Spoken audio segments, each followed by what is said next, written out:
Today's conversation is one that goes straight to the heart. I'm joined by Roshonda Guest, a therapist, a speaker, an expert in grief who specializes in helping people navigate the loss that often follows suicide. We're talking about what grief really looks like, why we need to stop erasing the people we've lost, and how we can actually support those who are grieving, not just say we will. If you've ever struggled with what to say or how to show up for someone who's hurting, then this episode is for you. Welcome to the Suicide Prevention Lady podcast, where we make intervention easy. I'm your host, Dr. Rikki Turner, and I am a suicide intervention expert. Please take note that I am the thinky kind of doctor and not a medical professional, so please do not take anything in this podcast as medical advice. Here's Roshonda. All right, welcome to the podcast. I have Roshonda Guest with me today, and she is a therapist and a speaker. Specifically, I believe we are going to talk about some grief today. Does that sound right? That's right. Hi, Rikki. How are you? Hi. Good. I'm so glad you're here. I've been excited about this all day. So, well, Roshonda, start with tell me a little bit about yourself. Let the audience know, who you are, what you do. For sure. So my name is Roshonda Guest. I am a therapist that specializes pretty much in little T trauma. I have also held a full-time job in another profession. And the decision was made to you don't need to focus on big T trauma because you're going to go crazy yourself. Mm-hmm. So I focus mainly on little T trauma.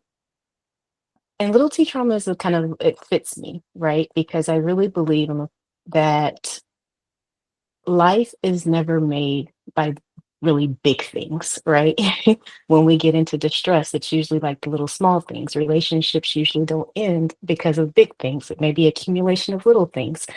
So, and I also believe little things are what make a difference in a person, right? That's what matters. Right. So little T actually kind of fits me a lot Gotcha. more than big T. But within little T trauma, I also find that a lot of people feel like they've lost a lot, right? Whether that's loss of a relationship, loss of jobs, a common theme is just loss. And that's kind of how I ended up becoming interested in the grief part of it. Yeah. Right. So I came really close, very close to becoming a funeral home director when I was younger. Okay. So I've kind of death, dying, grief has always kind of just resonated around me. Mm-hmm. And professionally, I've tinkered in it. I volunteer at a funeral home, so I get to see a different aspect of grief in that role versus in my therapy practice and then my own personal life. So yeah, that's kind of how I got here. Okay. And it's interesting that grief has kind of been all around you because, so many people avoid grief and anything like that. Like when people say, "Oh, I don't really like funerals," I'm like, yeah, who wakes up in the morning is like, so glad I get to go to a funeral today.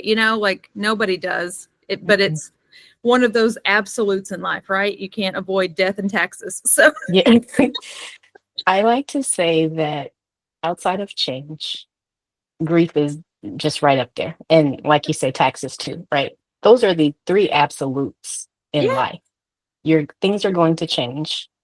Something is going to happen and you're going to feel grief. Oftentimes when we talk about grief, we're talking about grief from the aspect of the loss of a relationship. I mean, relationship of through death, let me put it that way. But the reality is we grieve things all the time. Grief in and of itself, there can be material loss where you have lost your home, natural disaster comes, or just, if you're like my grandparents, that's how my paternal grandparents died. They died in a house fire, right? Yeah. So it's not only did we have a loss of relationship at that time, there was also the loss of the family home where all the memories were stored and, just all of that. So loss happens in more ways than just the death of a loved one. And as a result of loss happening, grief is going to follow, right? Yeah. So just important to make sure that people understand that. But we not only experience grief through death, grief happens in a variety of ways. Yeah. Yeah. Yeah, absolutely. I could get on a tangent on that too. Like you can grieve relationships that ended Oh, when you didn't, yes. there's all kinds of different grief that's out there. Now, I don't think, Divorce is a common one with that. Like I tell oh, people when they're like, I don't know. And I'm like, you've just lost your yeah, family. If you have a loss, you're almost certainly there's going to be a time of grief. So there's going to yeah. be Hmm. absolutely. Yes. Okay. So, obviously, this podcast is aimed to Hmm. help people who don't really know what to do or looking for some more confidence or tools or whatever to help somebody they know and love who's suicidal. But we also Hmm. have people who listen because they just find comfort in somebody talking openly about suicide. And it helps them feel a little bit more comforted to know that people care about it. So, a couple of different people, audiences for this podcast.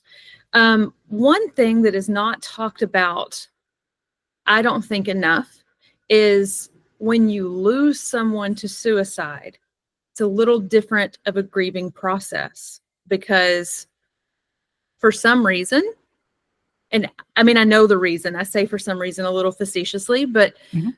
when people die from cancer or a heart attack or old age or, all Hmm. the many car crash, whatever, it's like the survivors don't really have this guilt or shame with it. Sure. But when you Hmm. lose somebody with suicide, a lot of times it's like, I should have done more. I should have loved them better or whatever. It's this, sometimes it comes with this big shame bubble.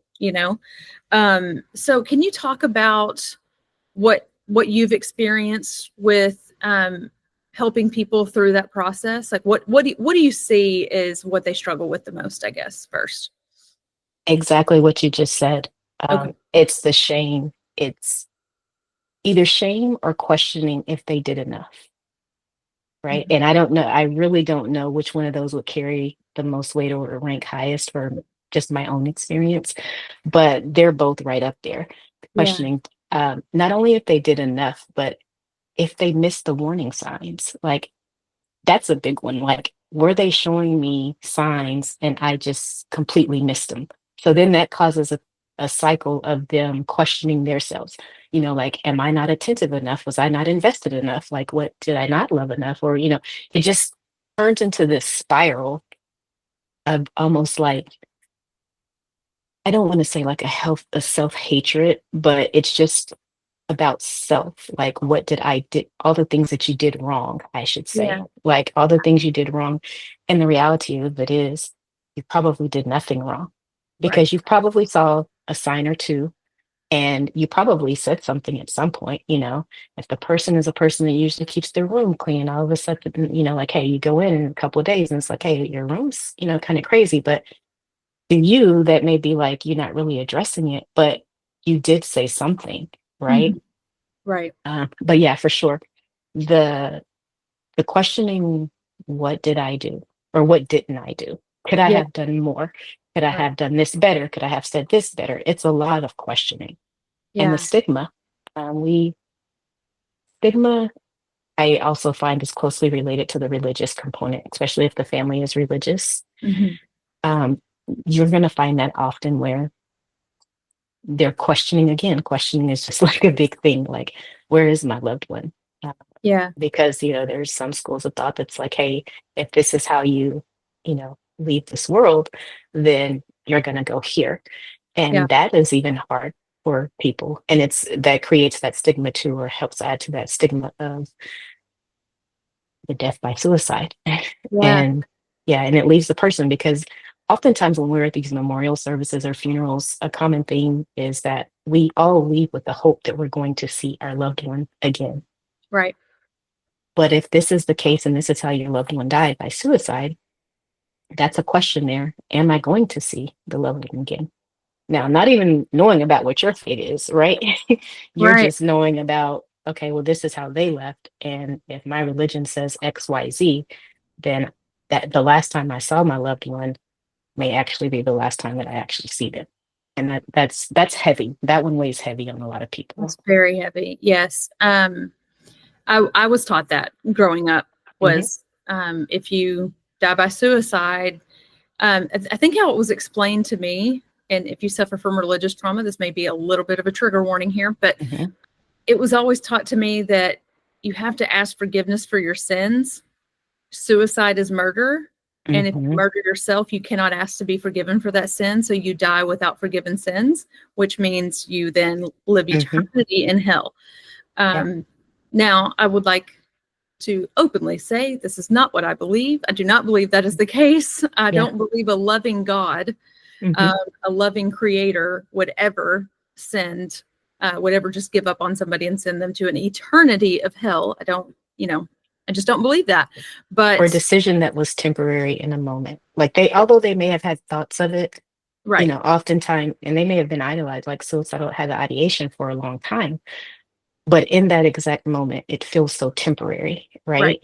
To the survivors, anyways, it's like, oh, could you have, if we had just made it over, if I had just come over to the house and saw you, like the survivors feel like that's a temporary moment. yeah, But if you put yourself in the eyes of, you know, the deceased, then that right. temporary moment has been feeling like eternity for them. As yes, absolutely. And that's, I always try to help people understand it a little bit better by saying, Hmm. if they had died from cancer, if they had gotten cancer and had died that way, would you feel guilty for their death? If they had died from a heart attack, would you feel Hmm. guilty for their death? Yeah. Um, you wouldn't. Hmm. It's because a part of their body has failed in some way, and it is their death is a symptom of that thing that went wrong in their body. Exactly. Mental health diseases and things, that's the same. Like some people have bipolar disorder and some people do not. Well, bipolar Hmm. disorder comes with its own host of symptoms and things that happen. And when that happens, it's the meat suit malfunctioning, Hmm. Certainly. Yeah. that's what's happening. And the thing about like a diagnosis of like cancer, or I don't know if you've had heart failure and now you have some stents, and any of those type of medical diagnoses that may be terminal. Oftentimes what happens is this concept called anticipatory grief, where we have time. It's like we know that there's going to be an end date. And oftentimes people will start the grieving process before the end date arrives, not Sure. even knowing it. It's usually subconscious, right? Right. And the thing with sudden death, such as, death by suicide or just maybe car crash or something like that, you just don't, it's almost like it was so instant. Yeah. And you didn't have the time to process or to Right. even begin because it came out of nowhere. It was sudden. You Right. weren't expecting it. So yeah, that definitely makes a difference in how Yeah. just grief is processed, because we spend so much time in sudden death, any sudden death, to include suicide or, any other fatality. We spend a lot of time questioning just Yeah. what happened here. Why could I have done something different? The what ifs. And then that can easily send you into a spiral of some other disorder, Yeah. the survivor into another, be that depression, or you keep rehearsing it because if you were there too and it's survivor's guilt or, something like that, then Sure. yeah, you can easily go into um, some other mental health crisis yourself. Gotcha. So when you're working with somebody who has lost someone to suicide, Mhm. I guess what is your process in working with them, if you're even able to answer that? Imagine it varies based on the person, but in Oh my general, gosh. Yeah, I will say, I can't say there's an actual process because, as with any therapy, people are going to come to you at different points on their journey. mhm, So that's something for me that's really client led. yeah, Like, where are you in the journey? So, if you are fresh, like this is fresh, but you're taking action and saying, like, hey, I know I need to get some assistance like sooner than later.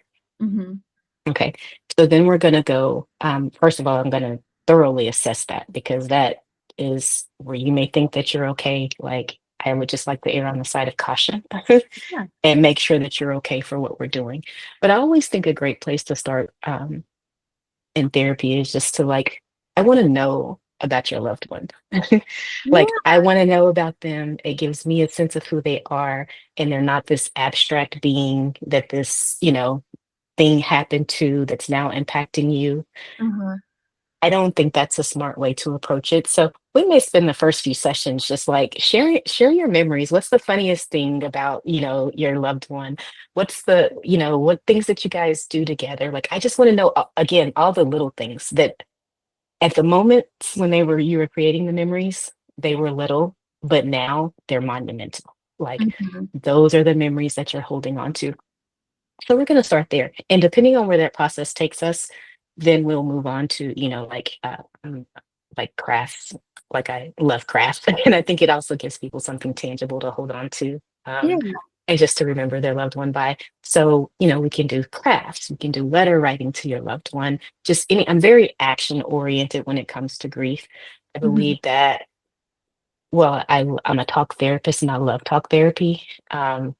I'm also an advocate for like bottom up therapy, where just like which is basically where you're just getting the info, like your body holds on to these emotions. And so when we're doing talk therapy, we're pretty much just doing like top down therapy. Like Mhm. it's our brain's function, it's working, you're crafting your answers, all the things that the brain does, it's working like it's designed to work. But when you work from the bottom up, then it's your body. It's just kind of like you're getting the information out of your body where the trauma or the feelings are being stored. So that along with just like crafts and helping a person do something, I think are probably like the best ways to kind of help people get over any type of grief, to be honest with you. We'll also do some work just around them and what they're, how would I say, like around that questioning piece. And just because I want to make sure that their confidence, because when you start questioning things that happened with the loss of a loved one by suicide, that can then, like I've seen it where it then impacts your other decision making, like in extreme cases, right? Because now you're questioning someone that's really close to you that you were supposed to know, let's say if it's a parent child, you're supposed to know like, hey, I'm supposed to know this person inside and out, but I couldn't see these signs. And so that one event now starts to make you question decisions in multiple areas of your life. Yeah. And I want to make sure that that's not the case, right? So Mhm. we'll do work around that, just making sure that their self-esteem is good, how they feel about their decision making. And anytime I can incorporate, arts and crafts assignments or just like something that's tangible for them to actually do, Mhm. we're definitely going to do that session too. Okay. Yeah. So I like what you said about I just want to hear about them. I Oh, just yes. want to hear about them. I want to learn about them. This is something, and I'm glad this just popped into my head actually. I made a TikTok about this a few months back, but I had the opportunity, I guess, to attend. I attended two funerals, and somebody else told me about a funeral that they attended, and they were all very close together. One was someone who died by suicide. One was somebody who died from an overdose. Mm, Pretty sure it wasn't suicide. We're pretty yeah. sure it was an accidental Accidentally. overdose. And then the other person, they're not positive. They think it could have been suicide, but it also could have been accidental overdose. Okay, so Okay. those were the three that happened like super rapid fire, at, like around the same time. Hmm. And I went to two of those funerals, and somebody else went to one. And the grieving process for that was so different. Now, how it's Mm, tying back to you.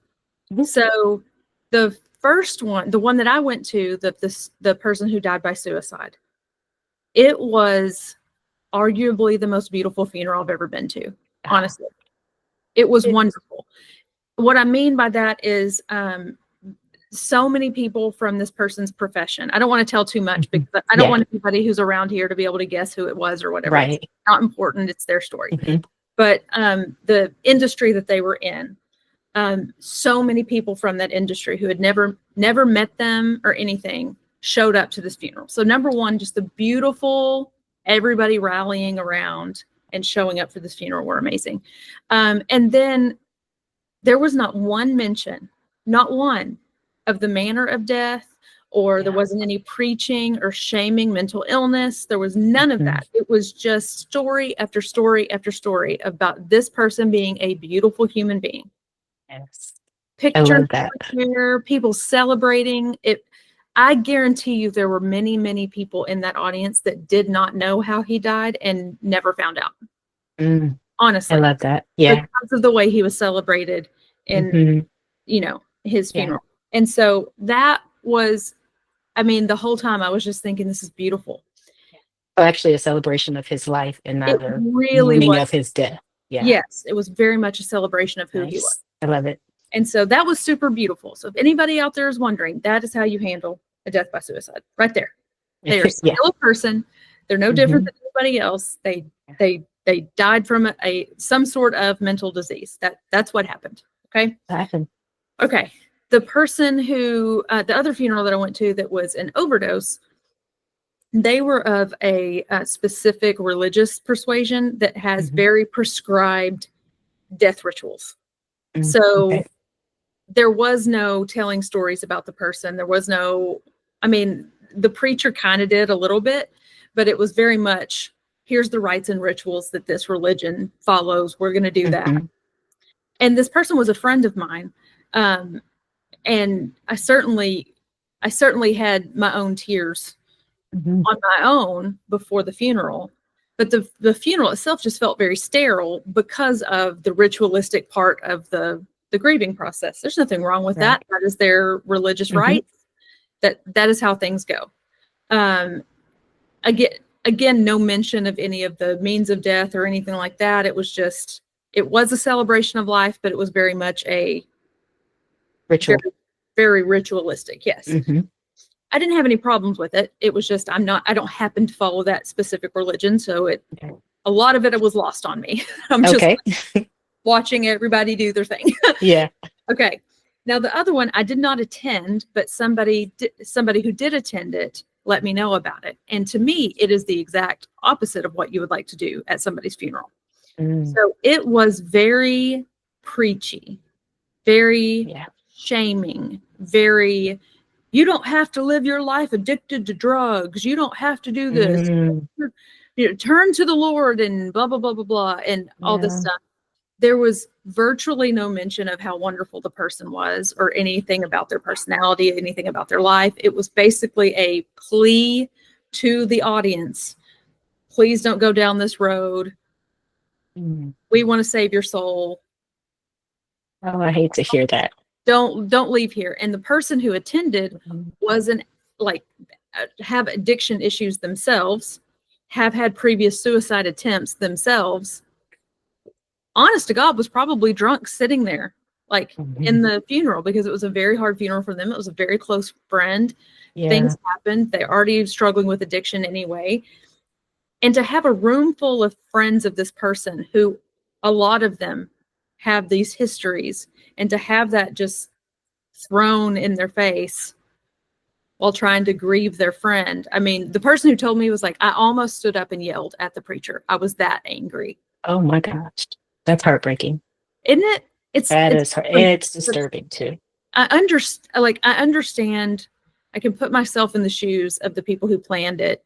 And if you're looking at this through a strict religious lens and you're taught that suicide is a sin and all these Mhm. things, like I can understand the mindset, Mhm. but I don't think they understand the damage that that does. Yeah, because I was going to say, do we not understanding the mindset and the obligation, if that's your, your religious belief that if you die by suicide, you're ultimately going to hell, where it may be the duty and the obligation to try to save souls and move them away from this.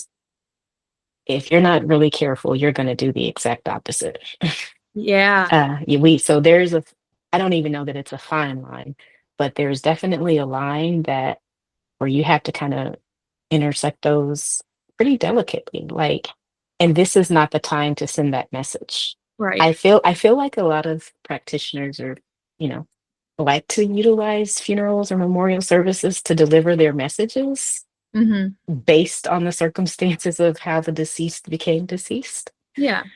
And I just don't know that that's the forum. Right. It's I just not agree. the forum. Like, I feel like I had a cousin that, died by suicide last year. And when you were talking about your friend's service, I actually kind of got a little joyful because I was like, that was like my cousin's. Like, Yeah. there was no mention. There was no Right. mention because there's really no need.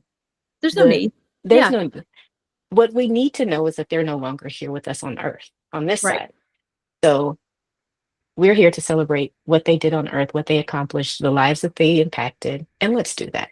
Like, Right. let's not make this into some guilt riddled, Right. shame filled situation because it's not that. It should not be that. Let me put it that way. It should not be Yeah. that. But we both know that unfortunately sometimes that happens. It does Yeah. sometimes. Yeah.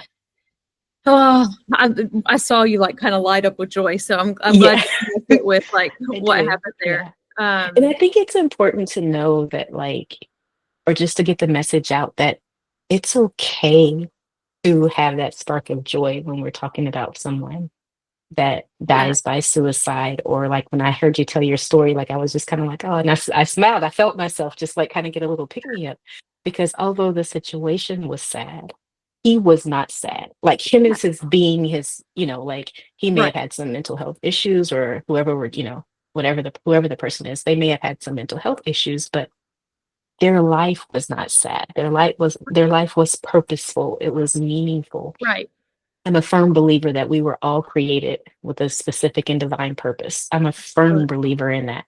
No, now, whether or not we live up to the complete and full purpose that we were created for, that's kind of up to us and how we live our lives. But the fact that you were here impacting lives, hmm, yeah, like that's all that needs to be known, and it's okay. It's okay to find joy in the fact that this person was here. So often, people into this, like they don't even want to say the deceased name. They hmm, don't, like it's just like completely off limits. Like they're again, like there's some type of abstract being that's just kind of or construct that's just out there. And it's like one of the best ways I feel like you can help a survivor of suicide, like especially if it's a family, is say their loved one's name. yes, For some reason, I don't know why something so little is so difficult for people to do, but it actually does the opposite of what you're thinking it's going to do. You think if you say their name, they're going to break into tears. And the truth is they might, depending on where they are in their grief yeah, journey. And even if it's, 10 years post the incident, it just may be a day that you say their name and they just may tear up, right? So, but be okay with that happening. But the fact that you can say their name gives them more comfort in knowing that their loved one has not been forgotten. You yeah, know, absolutely. just say their name. Say their Say the name. name. Talk Yeah. that like, um, I loved what you said there at the beginning. Is like, ask them about stories about them. Like, have Yes. them tell their stories. Let them. Like, we don't because they die in the physical body, so they're not physically here anymore. But then there's a Mhm. whole other death that you have to mourn when no one will talk about them and no one will say Yes. anything about them. And it's Hmm. like, now I have to pretend like they never existed too. That's not Yeah. fair. It's Like not. we don't need to erase them from the world altogether. No. We want to That honor. is. Oh, so oftentimes people want to know, how do I help someone? Yeah. And again, going back to the little things, just by asking them something was like, oh, one of the things I love to do when someone tells me, like, oh, I lost someone or whatever, I may not even give condolences first because I want to know what's your favorite memory of them. Like, Yeah. I just want to move them for just a split second out of the grief that they're feeling and take Yeah. them to a place of like, oh my gosh, let me tell you. And I oftentimes will get a laugh or a chuckle. And for just a brief second, they are now remembering a good time Yeah. instead of the weight of what's happening in the moment. I would get around to saying my condolences, but I'm like, what's your best memory? Yeah. Tell me, how did they make you laugh? What did you do to make them laugh? What did you guys used to do together? What's your favorite hobby that you did together? I just want, there's such a art to just like storytelling, right? And often we're running through life building memories and creating a storyline, and we really don't often realize it Yeah. until a death happens and you go back and you're like, oh my gosh, like we were doing this, we used to do this, and it's just Uh-huh. like, yeah, it's, I love it. I love it. Yeah. Very much into the storytelling aspect of just like people's lives and who people are. Yeah. And the only way to truly just keep that tradition going is the storytelling. You Yeah. know, that's how it goes from generation to generation. And just don't allow, even like you said a moment ago, even though the physical body is no longer here and it's transitioned, don't allow the spirit. And when I say the spirit, I just mean like the, who that person was. Yeah. Don't allow that to die as well. Yeah. Because you're trying to avoid it, you're afraid you're going to trigger them, and you don't know, like that's not going to happen. I Right. have yet to find a person. I have more people, as a matter of fact, who tell me, I hate when people act like they don't exist. Yeah. So that lets me know that they Right. want you to talk about it. Yeah. They Absolutely. need it, not Yeah. more than a want. It's something, I think it's a need. I Yeah. really do. Yeah. I agree. Number one, I have to give you a compliment because I notice as you're doing this, you light up talking about people going through grief, which sounds like it's a bad thing. That's not, but it's because Yeah. you're helping them. Like like Yeah. your face just glows. If anybody's not watching this on video, just trust me, but it's on video, so you can. But your face just lights up because it's like you're talking about the things that you know are helping people through a really hard time in life. And like that's how you know you're in your like divine led purpose anyway, Uh, is because that's your flow. That's where you're yeah. excited to be. And this was a great transition to talking about like don't let them die twice, basically. Like Yeah. like talk about them and everything. That was going to be one of my next questions is if you know somebody who's lost somebody close to them by suicide, Mhm. how can you help them? Like what are the when you're like because you work with the people who are grieving. Mhm. So you've Sure. got the data. Mhm. You know, Yeah, right straight from the horse's mouth, what helps them and for what doesn't. sure. So what helps them? What helps is what we've been talking about. Don't let them die twice. Let Hmm. them know that you are aware that someone that they loved who walked this earth is no longer here. Hmm. That's probably going to be number one. I would also go with there is this thing that we have really bothers me, kind of gets my, because I'm like, so you have someone in distress. Imagine being in distress. And then here I come putting more pressure on you by Hmm. saying, let me know if you need anything. Oh, Let me know.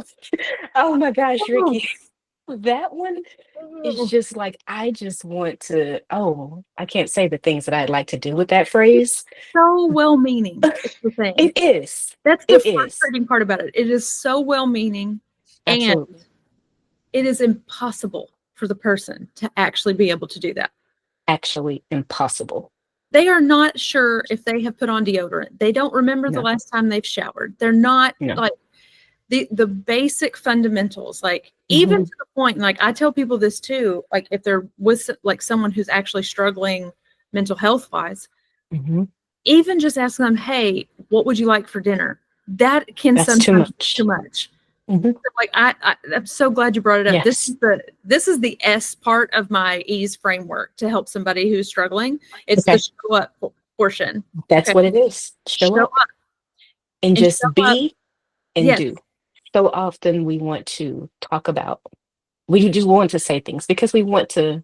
And I think, again, anything dealing with grief, I think it's very well intended.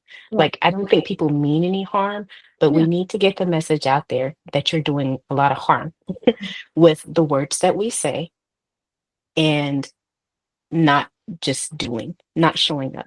If this is someone that's really close to you, family member, good friend, you kind of know the flow of their life. So Right. show up. You know, if they have dogs, go take the dogs out for a walk. Yeah. Go take the dog. They like their favorite meal. In the age of Uber Eats and all these services, we Right. really have no reason not to show up for people. Yeah. they're your friend. You know what they like. And if Yeah. not, you just know that they need to eat, right? Right. And on that as well, speaking about eating, one of the things that I like to share with people that I've kind of realized just helps me. It's one of the things that I do when I'm grieving and I can't eat. I'll, I'm an advocate for your person probably can't eat. Your loved one probably can't eat. At least they're going to be maybe a couple of days in there. They can't eat. Just get them a smoothie because they still need nutrients, Right. you know. Right. And most people are still going to sip something. Yeah. So get them a smoothie. That's one of those little small things that I'm just like, and people have come back and like, you know what? They absolutely love the fact because they couldn't eat, but Right. they were able to just sit there and just kind of sip on the smoothie all day. So, Right. but yeah, show up. And I always say just be and do, you know, be there, meaning you don't have to say a lot. They probably don't even want you to talk a lot Yeah. because they already, their mind is somewhere else. Whatever you're saying, they're not hearing. But I guarantee you, if you say the wrong thing, they're going to hold on to it for dear life. So Yeah. I like to say just, and it's okay to tell them, I don't know what you're feeling. Because the worst thing you can say is, I know what you're feeling. No, No, you you don't. don't. Even if you've experienced the same exact thing. No, you don't. Yes, you don't. Because your relationship may be different with your person than their relationship is with the, with their person. So you don't know how they feel. So it's probably just safer to just be like, I don't know how you feel, but I need you to know that I'm here for you. And, you know, I'm going to show up and just do whatever, but just stay away from the, I know how you feel, or, well, trying to comfort them in a time of like, I'm a believer that, and this may be controversial, but I think people who have been in this space understand it. Sometimes grief actually brings forth relief, Hmm. right? Not so much in suicide, death by suicide, but in other aspects. Like if you've been a caretaker for the Yeah. last 5, 6 years of your life, and as such, because of that, you no longer have a life and you're burdened down and just kind of like, and that's a part of grief that people don't like to talk about. As strange as it is, though, Rikki, I've heard people even say in losses by suicide, they find comfort and relief in knowing that their loved one isn't hurting. If they have been knowing about the struggles Right. and, like, so even in suicide, you know, sometimes people can, that doesn't mean it doesn't hurt. That doesn't mean they don't miss their person. It's Right. just a small slice of relief that some people can find in grief. Just being careful with telling people about the relief too soon. You Hmm. just need to stay, just be and do. Yeah. Just be quiet and do. I can Yeah. tell you that's the best advice, because everyone is different in their grief and how they handle it, right? And Yeah. although you may know your friend or your loved one, you may not know them in this moment. Hmm. And what things that may have typically been okay, it's probably not okay right now, right? Give it a little bit of time, and then you can kind of get into some of those other things. But so avoid giving advice, just be there. Um, that's the biggest thing there. And um, not forgetting them, just not forgetting their loved one, Right. engaging them. And I would say, I would probably venture to say, and could probably be with pretty certain accuracy, pretty high accuracy, those little things, just those little 4 or 5 things that seem so small and almost probably insignificant to someone else mean the world Yeah. to the person who's actually grieving. Yeah. Don't make them think if they don't have to. They already have a lot to think about with funeral arrangements, memorial services. If it in this Yes. case is a loss by suicide, then their mind is going and questioning and just, like, oh my gosh, this, oh my. So don't allow your friend to think if they don't have to. Just kind of absorb some of that for them, Yeah. Yeah. for sure. Um, while you were talking about that, while you were talking about the show up, this hilarious story popped into my head, which, yes, that's how my brain works. Okay. I'm Let's sorry. go. But it's a good example of, I think anyway, it's a good example of showing up for people when they've Hmm. experienced a tragedy. And it's an embarrassing story for me. Okay. So everybody can have a little levity. Okay. So my son, he was in band and he had a band concert. Okay. Hmm. And he gets to the band concert. I was gone. I was in Washington, D.C. at the time, but my husband was there watching. And before they went out, he noticed his friend was upset. Okay. And he asked his friend what was wrong, and he said his dad died earlier in Mm, the afternoon, but he was at mm, this band concert. And my son was like, "Why are you here?" And he was like, "Because I have a band concert."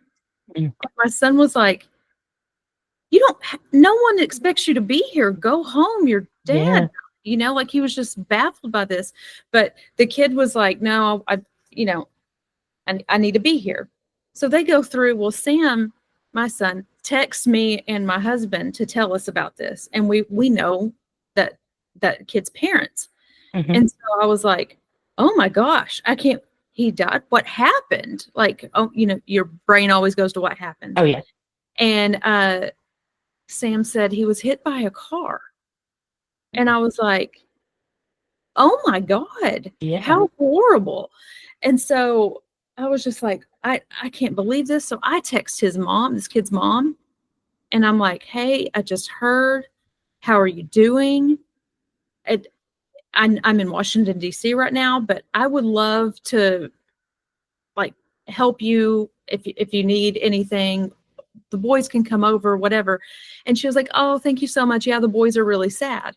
And I was like, The boys. That's your husband. Yeah. I would kind of think you might be a little sad. Just a little Yeah. bit, A little bit. So I was like, well, that's a weird response to that. And I was like, okay. And so I just kind of let it go because I was like, okay, Mhm. whatever. My husband, meanwhile, he's there and he sees her talking to some other band teachers.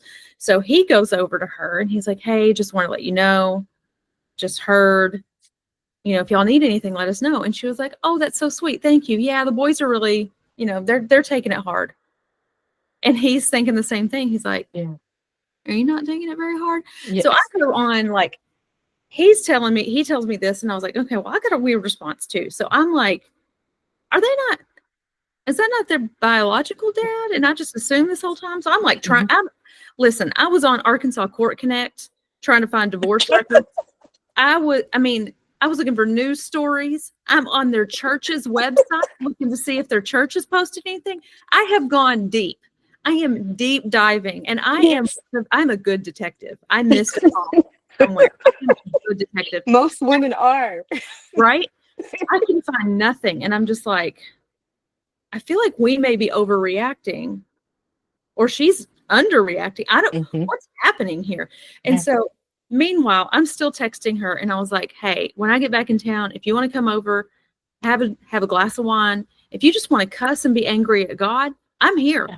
This For is a sure. non-judgmental space. Hmm. So I want you." And she's doesn't reply. And I was like, "Well, obviously she's not replying. She's trying to figure out um funeral arrangements and all Hmm. these." So I am comfortable in my space of supporting this woman. And, Yes. just, we love those boys. We love you, all these things.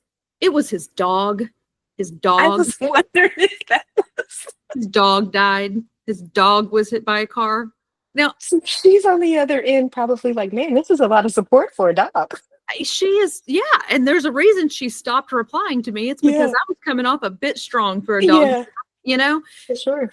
Didn't mention earlier, my husband, when he went to talk to her, he was like, "Yeah, I was about their age when my dad died and blah, blah, blah, blah, blah. I know what it feels like." And she's just like, "Uh-huh, okay." You know? And so when I finally figured out it was the dog and not the The dad, dad. I texted her and I was like, "Oh my God, I'm so embarrassed." And this whole time, I thought everybody thought that he had said my dad died and not my dog, and so that is Yes. why the Turners in specific were being really weird about your. And she's laughing, Now she's like, "I thought something weird was going on," and I was like, "They must just be really big dog people." But when you say that, Rikki, that brings up a whole nother point because well, I don't think it's funny anymore. I feel so embarrassed about it. But so I'm not a big pet person at all. Yeah. But what I have learned about people who are, when their pet dies, Mm. the same support that you would show for a human, Oh, it would be benefit it would benefit you to show that same level of support for their I dog. it doesn't last maybe as long, right? But that initial, first Yeah. couple of weeks, oh my gosh. Yeah. I had when my last dog passed, I had a friend, and bless her, it was just a wonderful way to show up for me. She texted me, and what you were talking about earlier, Hmm. she said, "Have you eaten?" And I Hmm. said, "No." And she said, "I'm on my way." She did not ask me what I wanted. Yeah, No, nothing. And then when she got to the house, she didn't even knock on the door. She put it at the front just door and she left, and she texted me. She said, "Look at your front door." That's it. I didn't have to entertain or anything. I yes, got food, yes. Just got what you needed Yes, to get yes, you through, to yeah. make it through. So yeah, that was That I was Go go ahead. ahead. No, no, No, no, no, go ahead. we're not gonna do this. You do it. I remember just like when I would hear people like, "Oh, my dog died," and I'm just like, okay. But again, I'm not that big of an animal person. Yeah, But people who are, that is just like their brother, it sister, is. sometimes closer. It So is. It is. just be mindful of that when you're because again, grief is grief, and pets are people to some people. So Oh, and when they're mine financially they are. You're not wrong.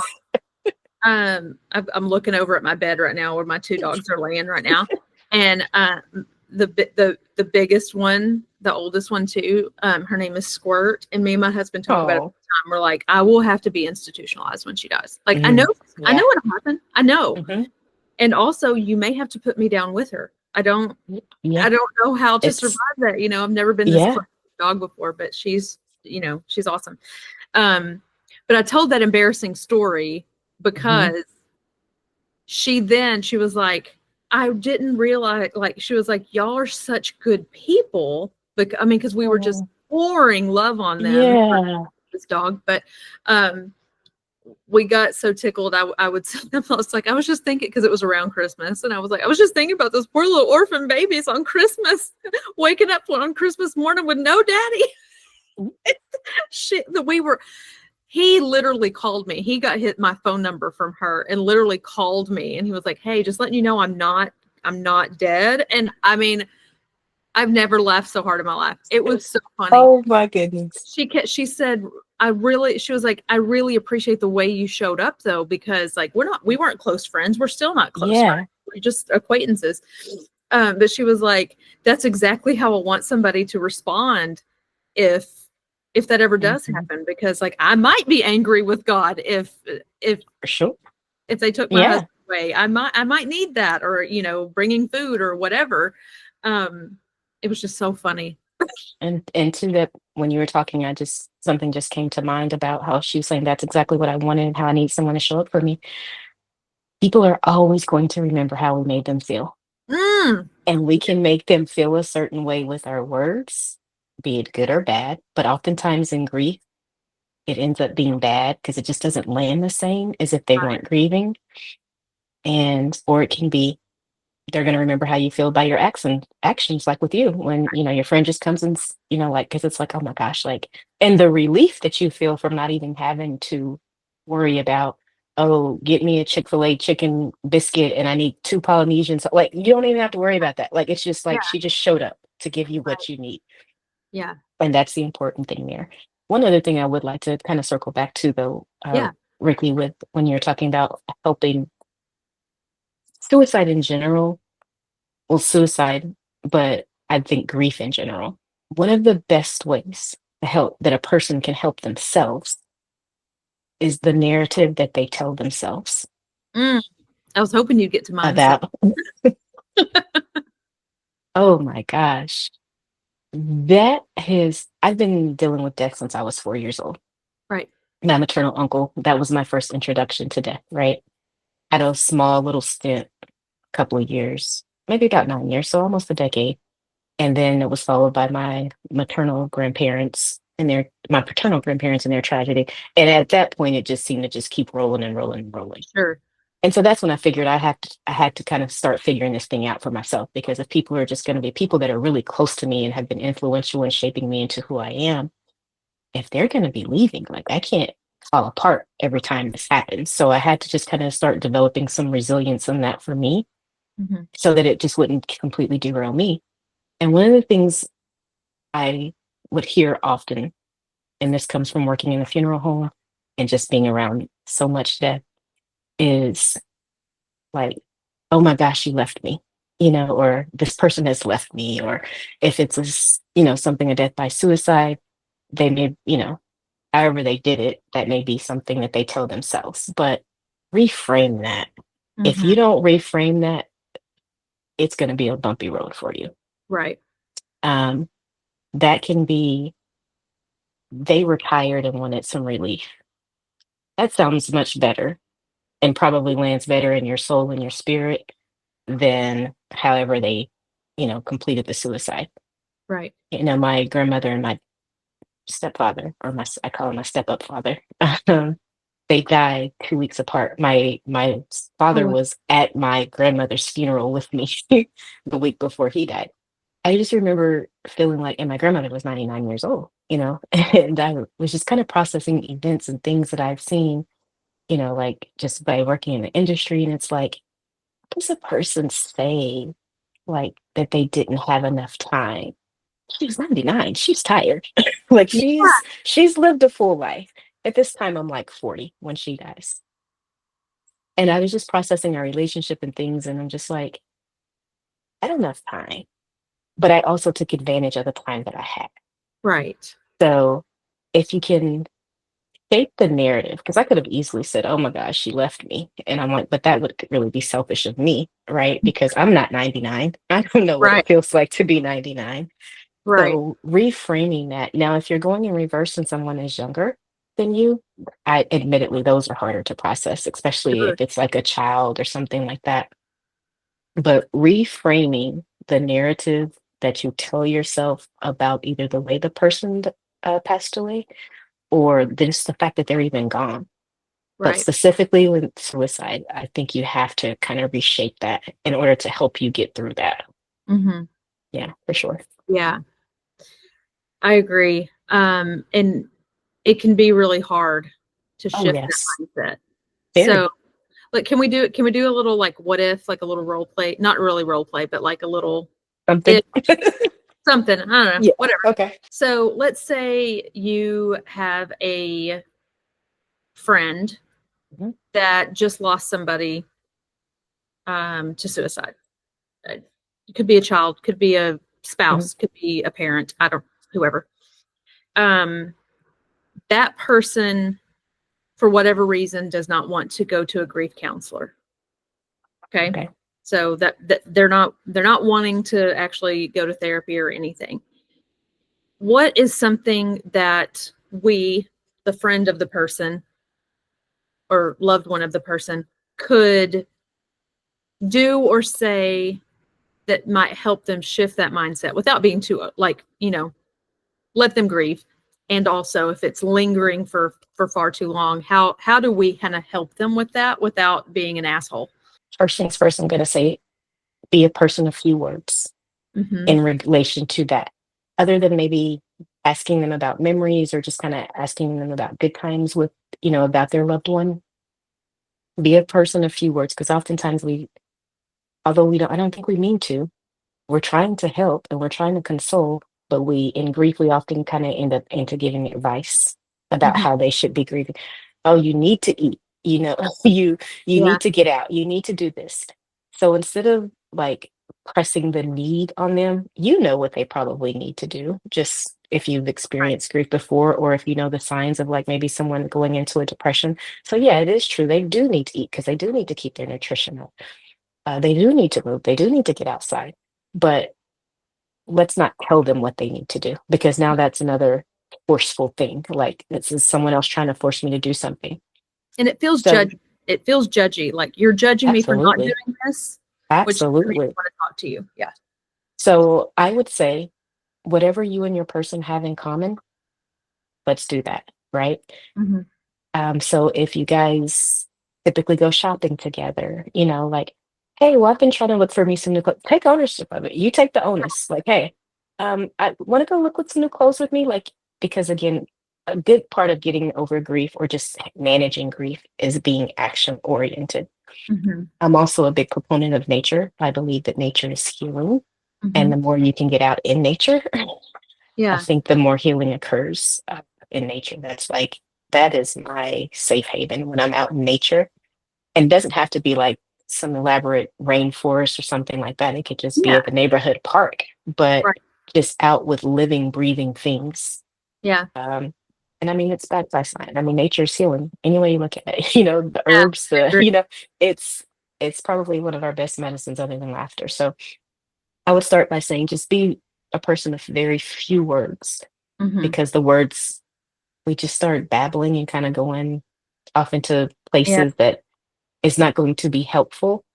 And then they're going to start just kind of distancing themselves from you. Like, and now you're wondering why you haven't heard from them in so long. And you really don't think you've done anything wrong because it wasn't the intent to do anything wrong. Sure. But just because the intent wasn't there doesn't mean that a word or a sentence that you said didn't land wrong with that Right. person. Right. So now you're over here with a whole nother issue because now you're thinking they're over here spiraling into a depression, but they're not actually even doing that. They just need distance from what just harmed them in their time of a very vulnerable time in their life. Yeah. Yeah. Yeah. So again, like I said, I'm a proponent of action, just getting them moving. And that doesn't mean that you're trying to like busy the person so that they don't think about it. It just means that you're just like walking alongside of them in life, Yeah. really. Just Yeah. because that's what's needed. When I say that the little things are the things that help the most in grief, I can't stress that enough. Hmm. It's letting a person know that you are there with them. Yeah. So maybe that's them when they call you, you don't even talk about your day. Yeah. You're just there listening. You're there Hmm. for them to serve, be of service to them Yeah. because they are the ones that need it right now. Yeah. Yeah. I I could not agree more. I'm a big fan of, especially the ones, yeah, everybody Mhm. listen, the ones too, that they'll drop anything to go help somebody else, but they will not help themselves, They or will they will not not help accept themselves. help. Those are Mm-mm. the hardest ones to crack, except they're not. They're actually pretty much the easiest because frame it like you were saying, take Yeah, ownership of, hey, I don't yeah, really feel safe going to the park right now, but I'd really like to go on a walk. Can you come with me? yeah. Oh, you need Because some now, help? Yeah, if you I'll be tell right. them they need to go on a walk, they're not going to. But Uh-uh. again, because Mm, now they think they're taking care of you, and right. they think that it's getting them away from from their grief, and in Yeah. actuality, it's you helping them through their grief. Right. So yeah, Right. And maybe it's called being sneaky, but I'm gonna just go with being smart about how to that's help the your thing. friends navigate. It's all about getting them out of the doom spiral, even if it's just a small break, Absolutely. right? Yes. Like that that little relief that you Little get, relief. Hmm. that can get you so much further. Oh It's my like, gosh. with a runner, they run, and Yes. there's a lot of shame in stopping and walking Hmm. breaks, whatever. But if you don't have those walking breaks, you're not able to actually handle the rest of the time. Mm, If you're yeah. building up, it's just, I don't know. There's probably a better analogy out there for No, I that. get it though. You I know, get that one.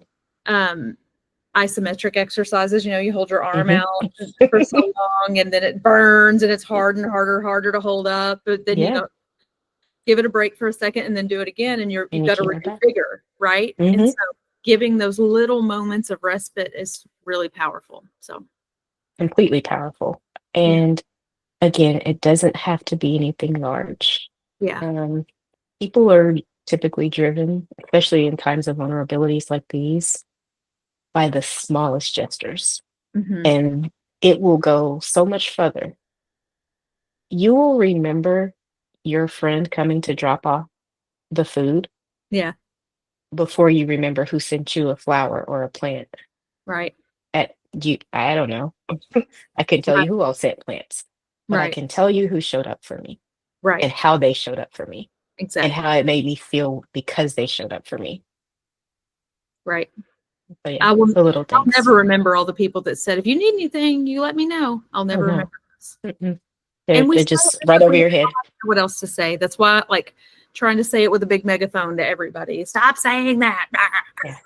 But Yeah. you're right. People remember those that show up for them. All the time. And it's the ironic thing, Ricky, that I just can't seem to figure out for the life of me is even though we're wired differently as people, in certain situations, and I think that grief is one of them, I think we're more closely wired alike than we are different. I think Like, so too. and so the thing is like, just show up how you'd want someone to show up for you. Hmm. Right. And even if you're one of those people who's like very distant and like, no, I don't want anything, it's like, but because I've seen those people experience those people, and they're the first ones to break down whenever the one person does show up, right? Oh, yeah. They are like, oh my gosh, and they're like, but they've put on this external just like barrier, like, oh no, I'm Iron Man and I can do it all, or Iron Woman and I can do it all, and I don't need this from people. But the minute they get it, it's just like, oh, wow, Yeah. okay. Like, and you can tell it touches them in a place that's far deep. Oh, Yeah. absolutely. Hmm. Absolutely. All right. So my parting question for you is Yes. what what I don't want this is probably not even advice. What would you say to somebody who's listening right now? They've lost somebody close to them to suicide and they're really struggling with the guilt or the anger, either one, the guilt or Hmm. the anger, either anger because they feel like it's a selfish thing that they've done, or they took the easy way out. I hear Hmm. that a lot. Or they're feeling guilty, like I should have loved them better. I could have loved them better. I could have done something. I didn't see the signs I should have, whatever. They're stuck in that space. What advice or what wisdom would you give them? I would start with everyone is an individual who is responsible for their own being, meaning there's nothing that you could have done to change what that person wanted to do with their agency, because they have agency over their own body. Like you have agency over your body. There are things that you do with your body that they may have not been pleased with, you Hmm. know? Um, they may never know about yours, you just know about theirs, right? Right. But kind of from that same space, giving people the autonomy, and I know this is going to sound strange, but just the autonomy to do what they want with their life, Hmm. because you're living your life, you're not living their life. Hmm. And you guys can be going through the exact same situation and have completely different experiences in it. Right.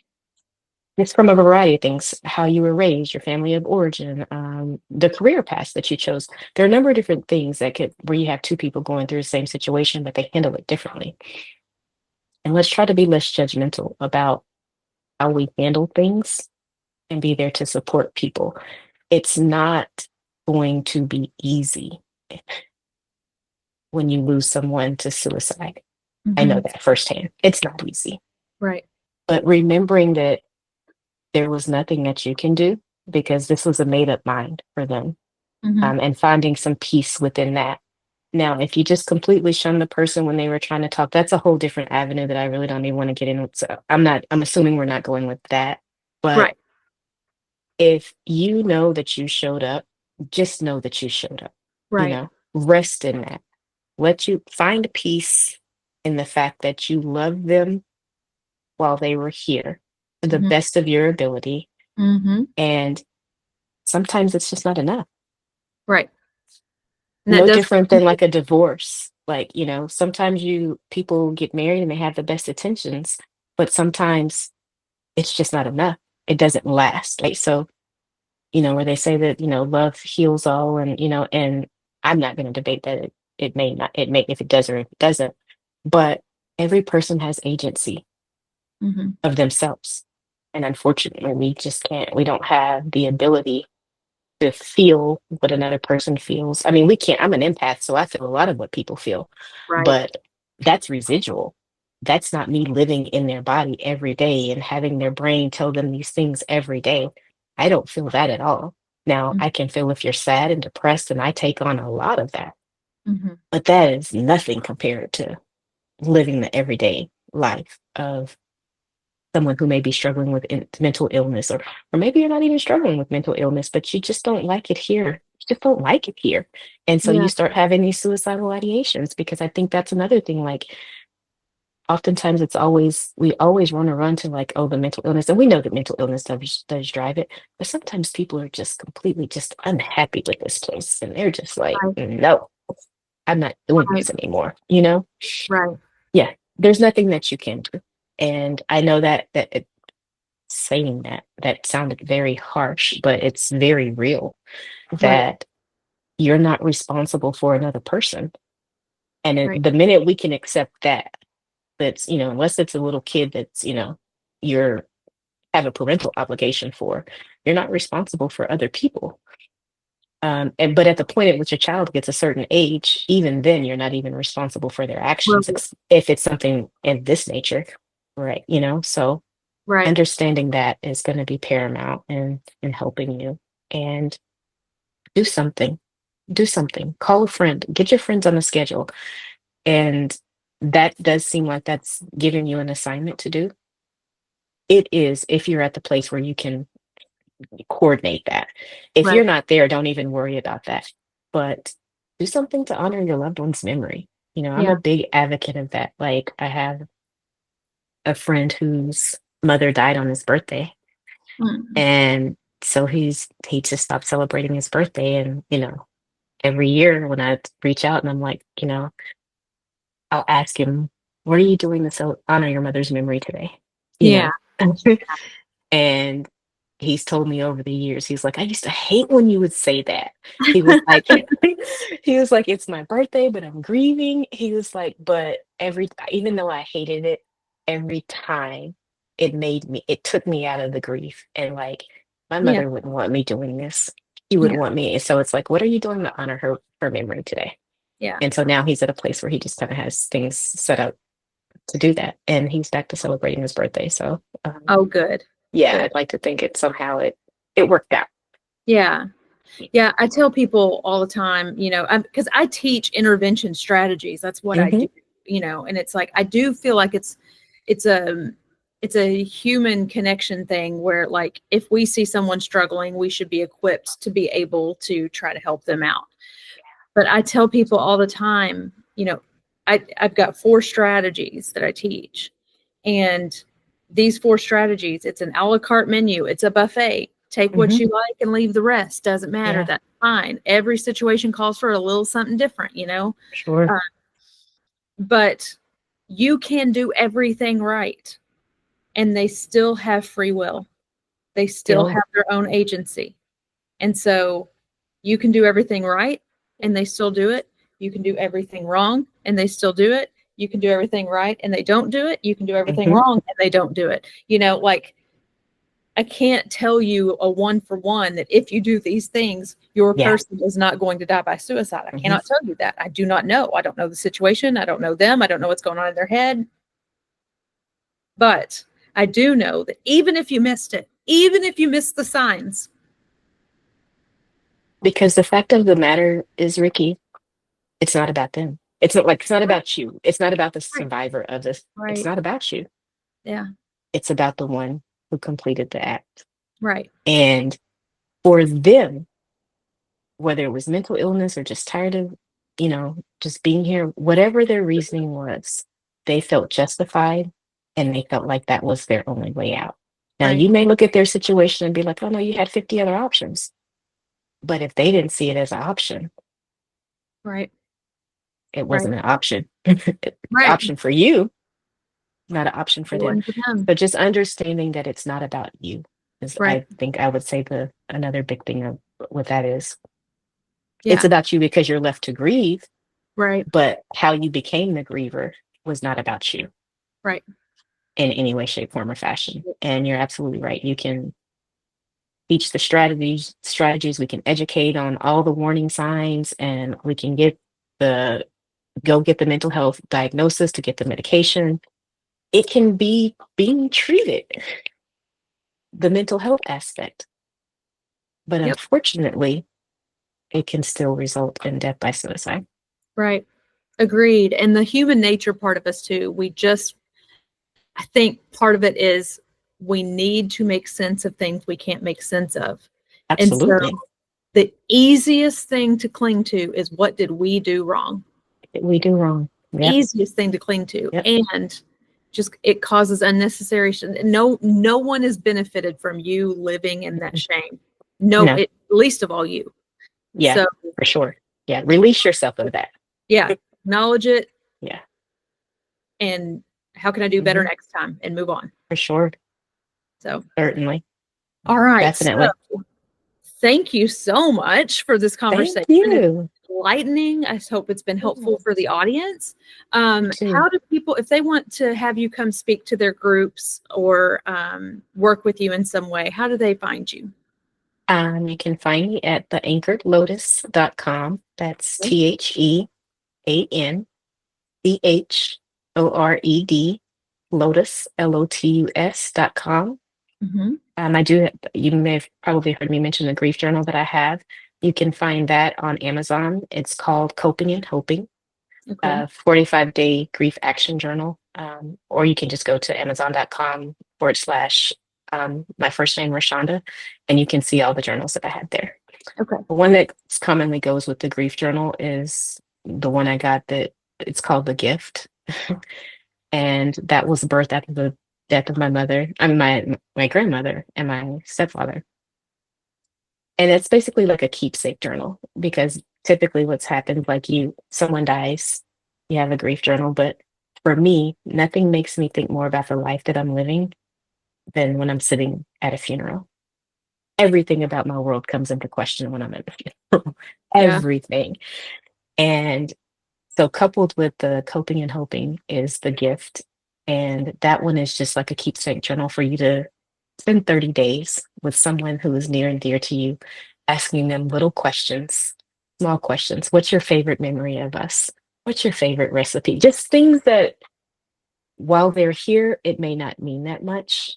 Yeah. But when they transition, having that wealth of information is going to mean so much because it did to me. So yeah, so Yeah. you can find those at amazon.com /author /Roshonda. Yeah. All right. I will link all of that in the show notes as Okay. well so people can Great. find it. Thank you so much. I Thank think you, Rikki. This was good. really wonderful Yeah. conversation and certainly some thought-provoking things. So thank you so much Thank for being you. here. If this episode gave you new insight into how to support someone after suicide loss, or if it helped you feel seen in your own grief, please take a moment to subscribe, leave a review, or share it with a friend. Your support helps me keep creating these conversations that make a difference. And if you're looking for resources, check the show notes for how to get Roshonda's grief journal, Coping and Hoping, or if you want to hire her to speak at an event. She is lovely. Here is your invitation to engage this week. If you've lost someone or someone near you has lost someone, whether this be to suicide or for natural causes, say their name. Reach out to someone you know who's grieving and ask them about their person. Tell them you remember. Tell them their loved ones mattered. Make sure that they understand that their grief doesn't end when the casseroles stop coming. It softens when we keep their stories alive. And if you're the one grieving, I hope you felt seen today. You're not alone. So next week, I'm joined by two brilliant acceptance and commitment therapists, Dr. Jennifer Gregg and Matt Boone, for a conversation that's equal parts deep and delightful. We'll talk about how to support someone with suicidal thoughts without panicking, fixing, or turning into an overbearing life coach. We'll also get into what to do when you're feeling totally helpless and why just calm down is not an actual intervention. But we will see you next week so you can intervene with ease.